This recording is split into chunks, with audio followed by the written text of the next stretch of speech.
When girls get all cuddly and stick close together, it somehow looks the same all over the world. 違うよ。ごめん、いいのかと思って。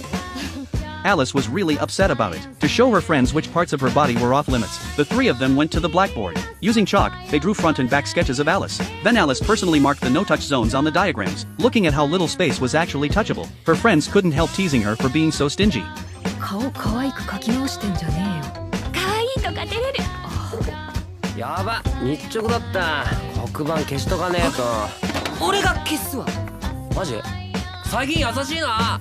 Standing in front of the blackboard, Jack quietly memorized the areas Alice had marked as okay to touch. The next day in class, Anna, who had just recovered from a cold, asked Alice to help her catch up on schoolwork, but Alice's grades weren't that great either, so the two of them went to find Jack in the library. They asked him to tutor Anna, but while they were studying, the conversation drifted to Alice's airhead side. They remembered the time she was eating a crepe, and accidentally got whipped cream on her face. Since her hands were full, and her tongue was too short to lick it off, Alice actually used the cream on the crepe to wipe off the cream on her face, while Jack burst out laughing. It was like Anna had discovered a whole new side of him. It was her first time ever seeing Jack laugh. Seeing her reaction, Alice pulled Anna closer, and said Jack smiled all the time. That was when Anna finally realized that Jack actually could communicate normally, because whenever he talked to girls, he always looked like he had some limp little speech bubble hanging over his head, only ever replying with things like yeah or oh. A few days later, the school held a parent-teacher conference. Jack felt incredibly uncomfortable being at school with his mother, so he decided to hide behind a wall and wait until it was almost time before meeting up with her. Looking at Alice and her mom standing beside his mother, Jack couldn't help thinking the two of them had exactly the same vibe.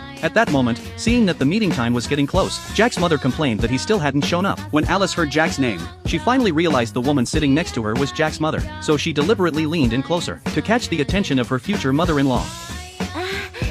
市川京太郎の母です。うちのことを仲良くしてあげてね。なんて無理か。 Just like that, Alice and Jack's mother exchanged candy. Not long after, the meeting ended. Not wanting his classmates to see him, Jack quickened his pace and headed downstairs. What he didn't know was that Alice was secretly following behind him. Jack's mother took out the candy Alice had given her. Having forgotten her name, she asked Jack who that pretty girl was. 山田。あら。バイバイ。